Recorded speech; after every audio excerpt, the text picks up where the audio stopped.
Welcome to the Fit Body Secrets podcast, where my goal is to deliver you education, inspiration, and action to help each of you find the fit body you desire. I know that with the right tools and the right mindset that anything is possible, and I want to share that with each and every one of you. This podcast is built solely on the purpose of delivering value to each of its listeners. The only fee that I ask is that if you find my podcast to be helpful, that you help me share it with other people. And lastly, if there are specific topics that you want discussed, please let me know. There's actually going to be an application or a Q&A survey in the show notes for you guys to fill out. Without further ado, we're going to roll into today's topic, which is honestly going to be a big one and probably a little bit of a controversial one is, should I actually be cutting, or AKA, should I actually be working on weight loss or fat loss right now? And I thought this would be a really important topic to discuss, especially of all weeks. This is the week of the beginning of the first stage of the CrossFit Games season for 2022. And I just think that this is something that I think a lot of people, we don't want to really talk about the elephant in the room, which is, okay, should I actually be working on weight loss right now? Because we know that most people, when they come to us, they want to lose weight. And sometimes in order for them to actually lose weight and keep it off for good, it actually does require a period of time that can be honestly a little bit uncomfortable, a little bit stressful, a little bit frustrating. And that is actually a break from the actual goal of seeing the needle move on the scale, because there might be some other factors going on. Vice versa, there are many people out there who have significant amount of weight to lose, who actually need to be putting more emphasis and effort into their nutrition and their training, because they're at a risk of developing some forms of metabolic issues or, health related issues, or even just like the longevity of their life that's at risk right now. So there are a lot of things that I wanted to consider. So I'm going to kind of talk about both aspects or both sides of the spectrum, whether you are something like, hey, you really need to be working on dialing in things and getting some weight off, or vice versa. I know you want to lose weight. I know you need to lose weight, but there are some other things going on that we have to address first. And hey, guess what? Weight loss might come as a side effect of us fixing those things, but the goal really needs to be fixing and prioritizing that first.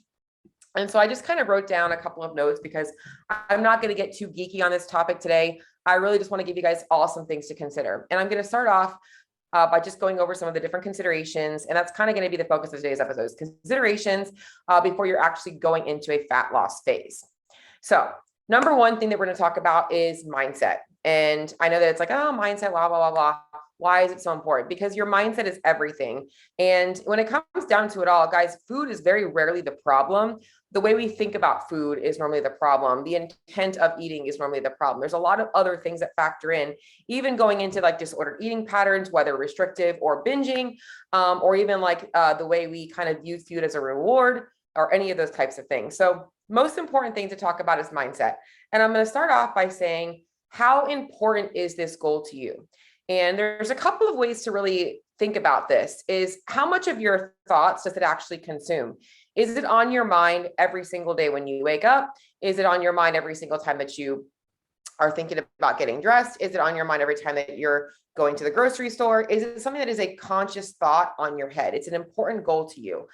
If something is important to you, you are more likely to put the effort and the work into achieving that goal.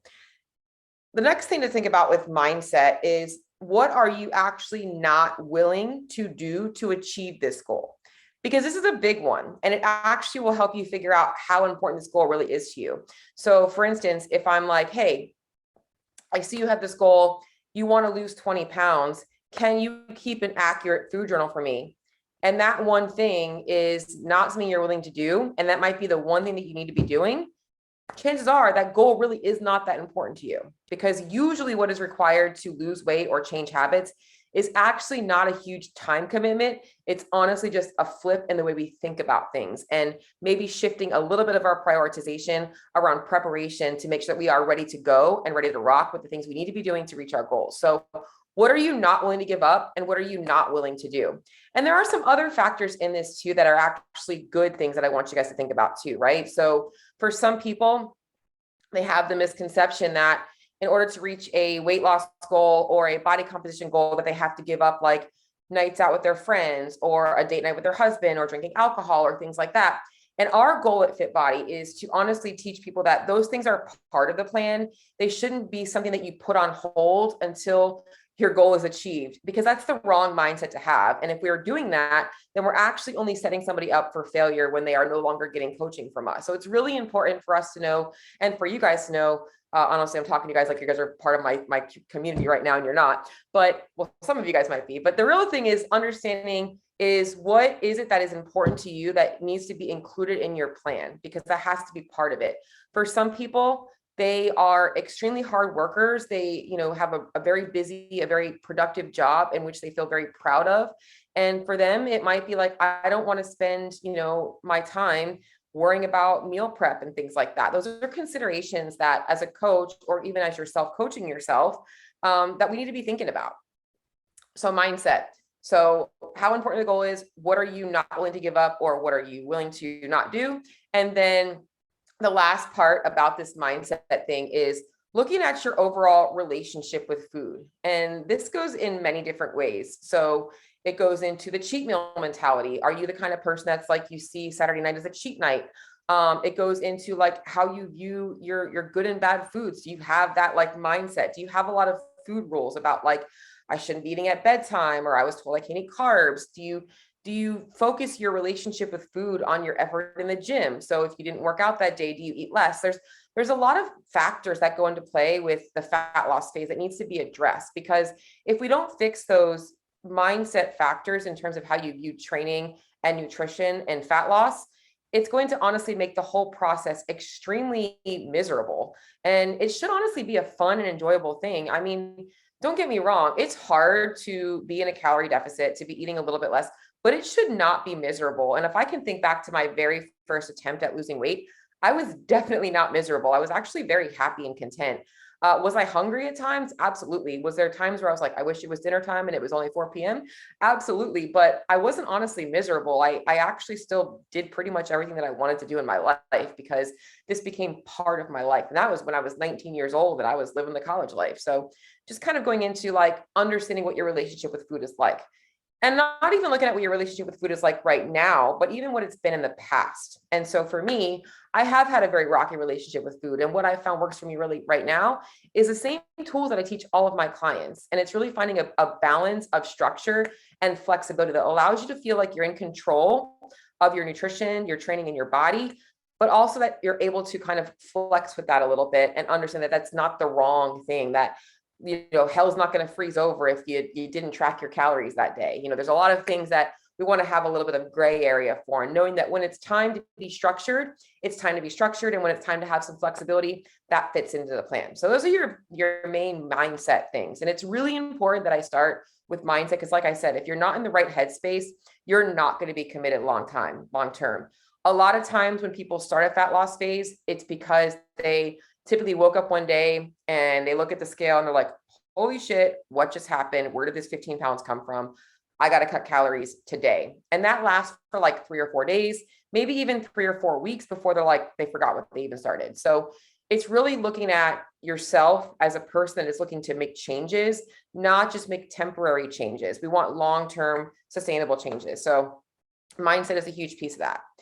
Now we're going to go into some of the more technical things in terms of like, okay, is your body in a good place to actually go into a fat loss phase? So let's just say you check the boxes that you're in a mentally a good spot, like you're like really committed to like the long-term route, like you're just tired of like feeling like shit all the time. You have a pretty decent relationship with food, or you are ready to work on that relationship with food if it is a bad relationship with food. And now we're going to go into kind of like some of the more technical things that you guys want to be thinking about. So number one is getting a current nutrition assessment. So, and I have a metabolic assessment, but I'm talking even for you guys out there, nutrition assessment. This means with no judgment, no thoughts, you are actually taking the time to take a look at what you're currently eating. How much are you currently eating? Is it very low most days and then high some days? Is it just low altogether? Do you have no idea how much you're eating? And now that you're trying to actually figure it out, you recognize that you've been like kind of grabbing things on the go a lot. Getting an accurate assessment of how much you're currently eating, because that is going to help you set yourself up for long-term success on a fat loss phase. So for instance, if you are a 175-pound female at 5'4", you're trying to lose 20 to 30 pounds, and you're looking at your calorie intake and you're like 800 to 1100 most days, but then Saturday comes around and you're having a couple of margaritas, you're having chips and salsa, you're having some other things. So maybe your calorie balance over the course of the week is like 16 to 1700 calories. You actually might need to take a break from actually trying to cut calories and get calories back up. And it's really cool the things that happen when you do that. One, you're often going to feel a lot better throughout your day, throughout the week.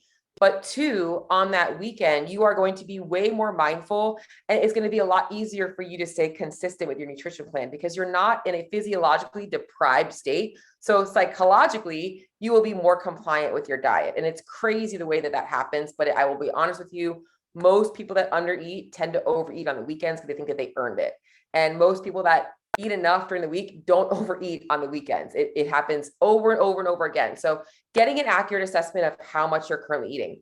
And like I said, it might just be 1 to 2 weeks or even 2 to 4 weeks of like, hey, I'm just going to eat enough for my body to feel good. And sometimes without even dropping calories or going into a fat loss phase, you start leveling out because you're not having these ups and downs of the weight from the ups and downs in your calories and your types of foods and all that kinds of stuff. So how much are you currently eating? Number two is, how are your current stress levels? So if you are literally just on the go, you're working 60 to 80 hours a week, you barely have time to like put food in your mouth and you're just eating all over the place and everything is crazy. What I want you to understand is I'm not saying that you can't work on fat loss, but I'm just saying that the main goal right now is getting you normalizing your eating patterns so that you can be more successful with the fat loss phase. So if you are chronically stressed and you aren't sleeping well and you're just so busy, you don't have time for anything, the goal really needs to be not adding more stress to your body by saying, all right, now we're going to put you in a calorie deficit, which is only going to make it worse. It might just be, all right, like we need to actually look at some lifestyle factors, see where we might be able to fit in a little bit more recovery. How can we get you a little bit more downtime? How can we buy some time back for you? And honestly, getting you just eating normally without expectations. Once again, fat loss will likely come as a side effect, but the main goal is normalizing eating patterns, normalizing eating routines, and getting you eating enough calories to support your lifestyle without feeling deprived or like you're on a diet. So if you can relate to ever being stressed out, some people are stress eaters, some people are stress undereaters, which makes them overeat later on. So either way, stress is not a good thing, and it's only going to hinder your fat loss phase. So making sure that you're getting the stress in check.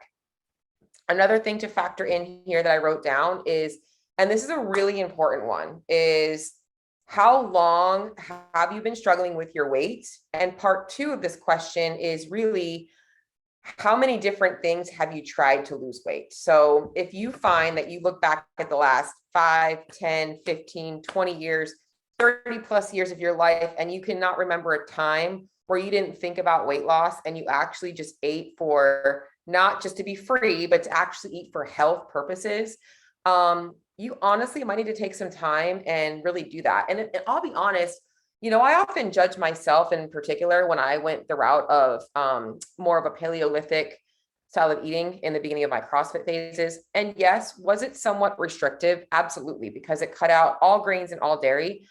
However, it wasn't restrictive in the amounts of foods that I was eating. So for me, taking that time where I wasn't focused on how little I was eating or how much I was eating and just focusing on eating nutrient dense, rich foods was a great way for me to kind of break up with that bad mentality I had about food portions. And honestly, it went a little bit in the wrong direction, but it actually gave me a break from that, to where when I did try and actually cut weight the right way the next time around, I was way more successful. So giving yourself an opportunity to spend time, like not focusing on the power of eating less, but actually giving yourself that time of like the power of just eating for health. And that's not fun, and it's not sexy, and it's not something that people can sell you. Nobody wants to hear you're gonna pay to be told how to eat without the goal of fat loss in mind. Well, the goal is fat loss, but right now your goal is to be honestly not struggling with your weight for once in your life. Like just being able to accept yourself where you're at and knowing that you're at square one, and we're going to get you to wherever you want to be, but you got to start somewhere. And that is honestly the best way to start, is like clearing the slate, like getting all the fucking bullshit food rules out of your head, like stopping worrying about carbs and fats and worrying if you're eating too many carbs or if you're, like if you should be doing a keto diet or if you should be fasting or all that shit, like really just thinking about what it looks like to eat enough food and seeing what that falls into play. So that was another one. And then some other considerations that are kind of on the flip side of this, because a lot of these things are going into why somebody might not want to start a fat loss phase, right? Because I think that a lot of people, when they reach out to us, it's like, I want to lose weight.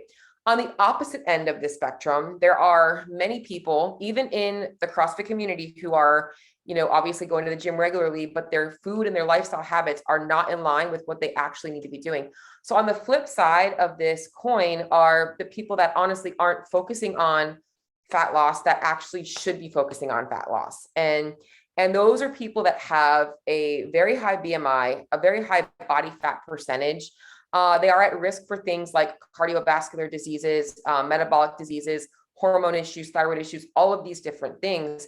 We want to make sure that on the flip side of things, that we are prioritizing some time on like, it is time to cut some weight. That right now, like you are at a risk for health issues, and that in order for us to get you healthy, we do need to get some weight off. And the strategies for that are honestly going to be the same no matter who you are. We should always start at base. We should always figure out where you are, but it's just saying that you guys might need to, if this is you, go into a phase like, all right, I really got to commit to making these changes because my relationship with food sucks. I need to work on getting some weight off. So it still goes down to the same thing as like all of these things have to be in check, but your priority should actually be, I got to lose some weight right now. And when I say right now, it means that we're starting it right now. We're not looking at obviously getting you eating more food. It might actually be eating more of the right types of foods. We're actually going to be limiting calories a little bit to kind of get you into play. So those are some things to consider in terms of if you should or should not be starting a fat loss phase. And hopefully that gives you guys some things to think about. Another thing that I wanted to kind of put in here, and there's a few other things about this, is and I wrote this down as like health versus aesthetics. And I didn't put performance on this spectrum because I think that performance kind of falls into both of those categories. I kind of think of things a little bit differently. So rather than there being a triangle, I think there's actually two ends of the spectrum, or one, and it kind of leads to the other. So with health should always be at the forefront of our minds. And even though it's not, even though I know that we are all like, I'm chasing abs, I don't give a shit about that. I get those types of mentalities too. But at the end of the day, we have to think longevity wise.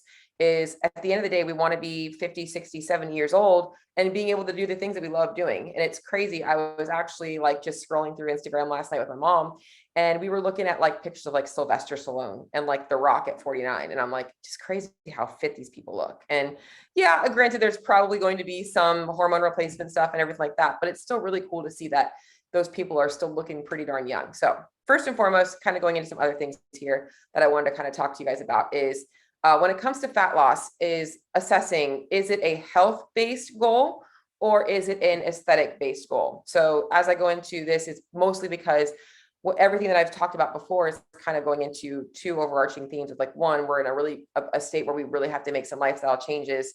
And two, it might be like, I've been struggling with my weight for so long, I don't even know where to start. And I've just been trying everything and I'm not getting anywhere.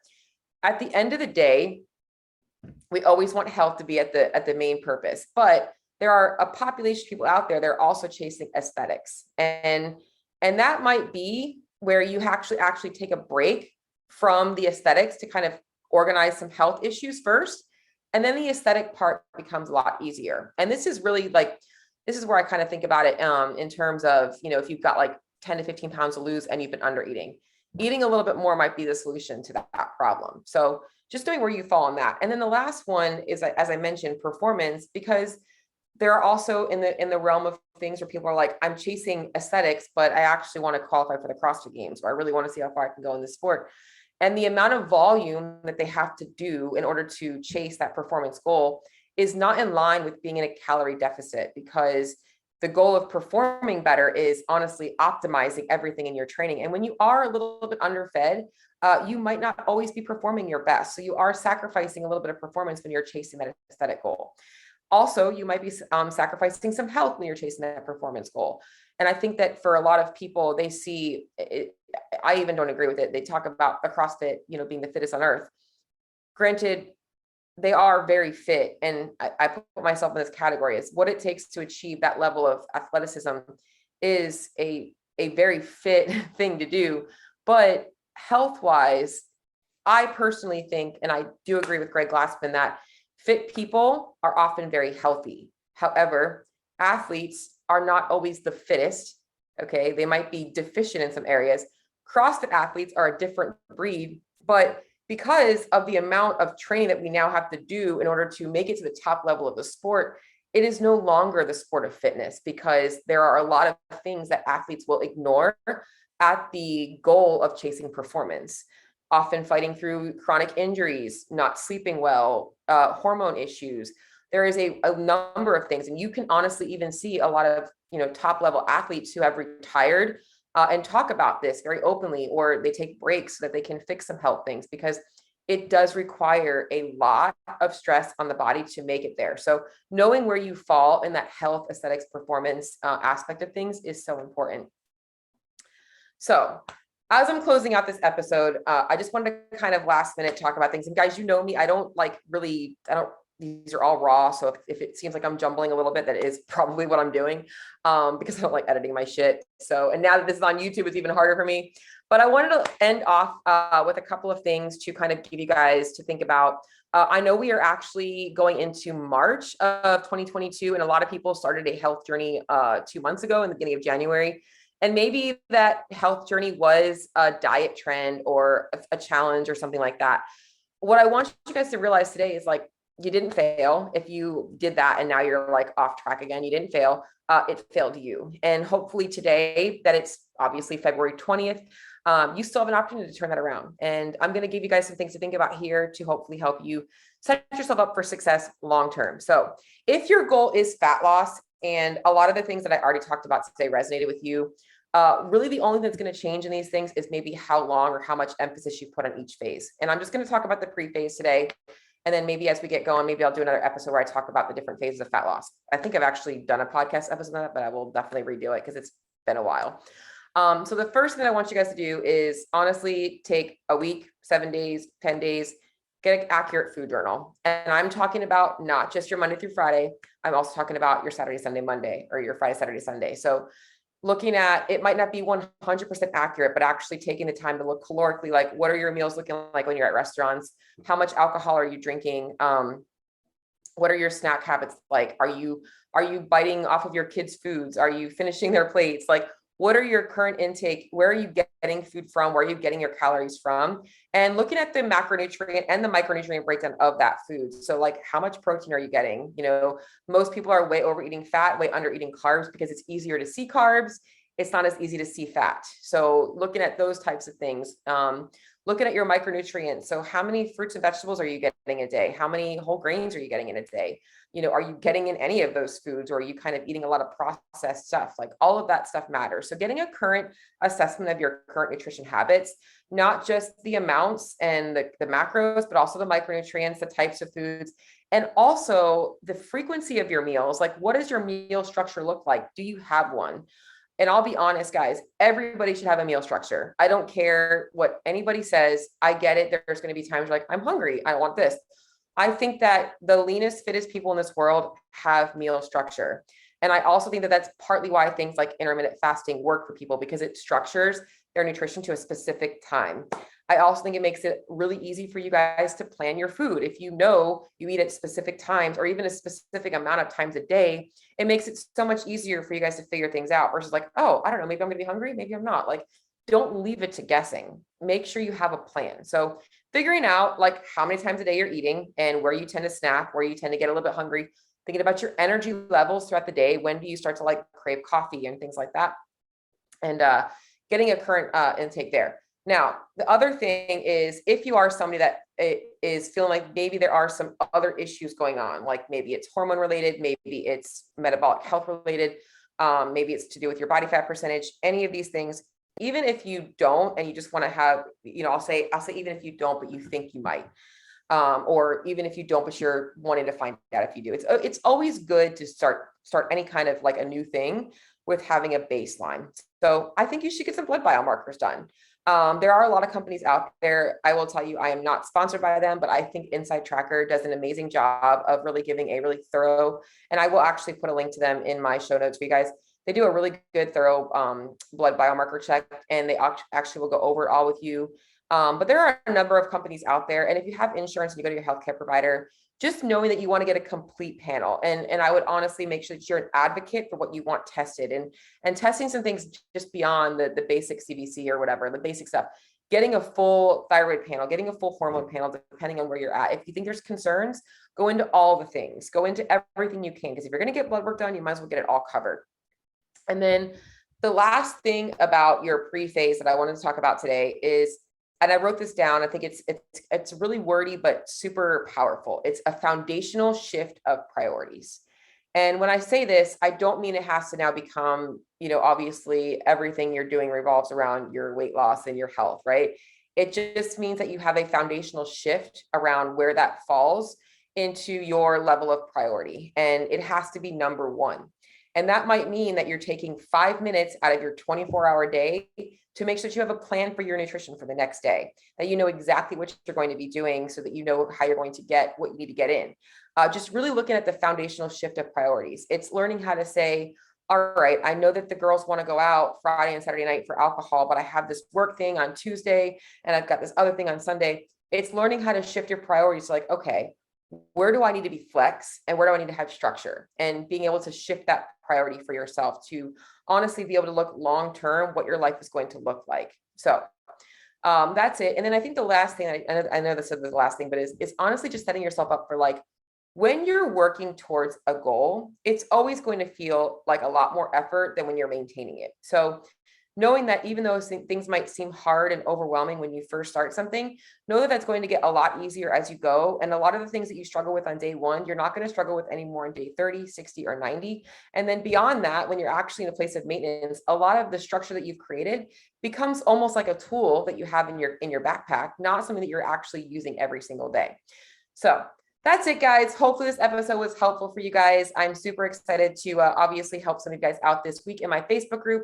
I am going to be going live talking about some open prep stuff. So if that is going to be something that's going to be helpful for you, tune in tomorrow night, Monday night, live at 5 in Fit Body Secrets on Facebook. Have a good day.